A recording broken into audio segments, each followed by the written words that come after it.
آج کل مسلمان، پہلے تو یہ معاملہ ہوتا تھا کہ رمضان جانے پٹھان جانے، روزہ جو ہے یہ پٹھانوں کے لیے ہے، اور یہ پٹھان حضرات جو ہے یہ روزہ رکھیں گے۔ اب ہمارے پٹھانوں میں بھی ایسے لوگ ہیں کہ میرے عزیز ساتھیوں، پوچھا جائے کہ آپ کیوں روزہ نہیں رکھ رہے ہو؟ میں اس لیے روزہ نہیں رکھ رہا ہوں کہ میں ہارڈ ورک کرتا ہوں، میں سخت کام کرتا ہوں۔ بھائی سخت کام کیا ہے؟ میں ڈرائیونگ کرتا ہوں، ڈرائیونگ کی وجہ سے رمضان مبارک کے روزے کو چھوڑ دیا جاتا ہے۔ اور ڈرائیونگ ایسا نہیں ہے لوکل ڈرائیونگ، شاذور چلاتا ہوں شہر کے اندر، ایک تو وہ ڈرائیونگ ہے کہ آدمی اس میں مسافر بن جاتا ہے، پھر بھی جو ہے مسلمان کو اس کی جو ہے اجازت ہے، لیکن شاذور چلانے کی وجہ سے میں رمضان مبارک کا روزہ نہیں رکھ سکتا ہوں۔ میں مزدوری کرتا ہوں اس لیے رمضان مبارک کا روزہ نہیں رکھ سکتا ہوں۔ میں یہ کام کرتا ہوں اگرچہ وہ کام ہارڈ بھی نہیں ہوتا ہے، اس کی وجہ سے میں رمضان مبارک کا روزہ نہیں رکھ سکتا ہوں۔ حالانکہ حضرت علی کرم اللہ وجہہ فرماتے ہیں کہ اگر کوئی شخص رمضان مبارک کا ایک روزہ چھوڑ دے، پھر ساری زندگی اس کے قضا رکھے اس کی تلافی نہیں ہو سکتی ہے۔ اور رمضان مبارک کے مہینے کا کیا عمل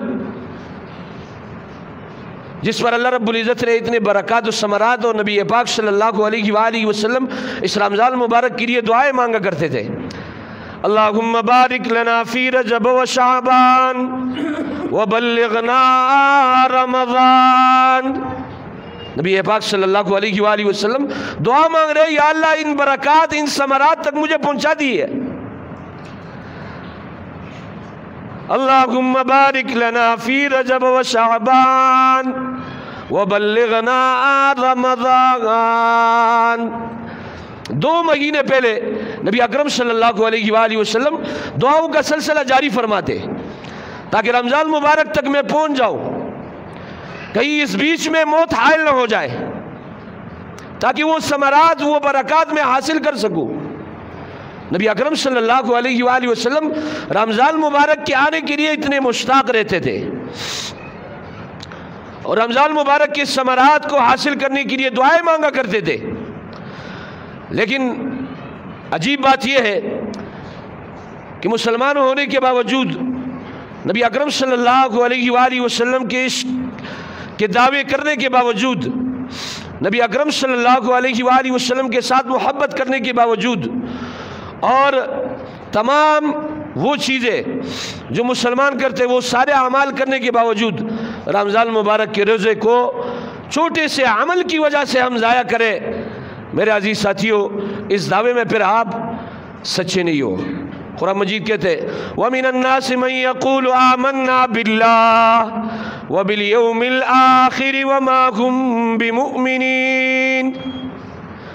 لوگوں میں بعض ایسے ہیں کہ وہ ایمان کا دعویٰ کرتے ہیں، آخرت کے دن پر ایمان لانے کا دعویٰ کرتے ہیں، اللہ رب العزت پر ایمان لانے کا دعویٰ کرتے ہیں، لیکن اللہ رب العزت کی طرف سے ان کے اوپر فتوی ہے وَمَا هُمْ بِمُؤْمِنِينَ، وہ مومن نہیں ہے۔ يُخَادِعُونَ اللَّهَ وَالَّذِينَ آمَنُوا وَمَا يَخْدَعُونَ إِلَّا أَنفُسَهُمْ وَمَا يَشْعُرُونَ۔ کہہ رہے اپنے گمان کے مطابق وہ نعوذ باللہ ان لوگوں کو، اللہ رب العزت کو اور ان لوگوں کو دھوکہ دینا چاہتے ہیں جو مسلمان ہیں، لیکن اللہ رب العزت فرماتے وَمَا يَخْدَعُونَ إِلَّا أَنفُسَهُمْ وَمَا يَشْعُرُونَ۔ وہ نہ اللہ کو دھوکہ دے سکتے، نہ مسلمانوں کو دھوکہ دے سکتے، وہ اپنے نفس کو دھوکہ دے رہے، وَمَا يَشْعُرُونَ، اور ان کو اس بات کی شعور بھی نہیں ہے۔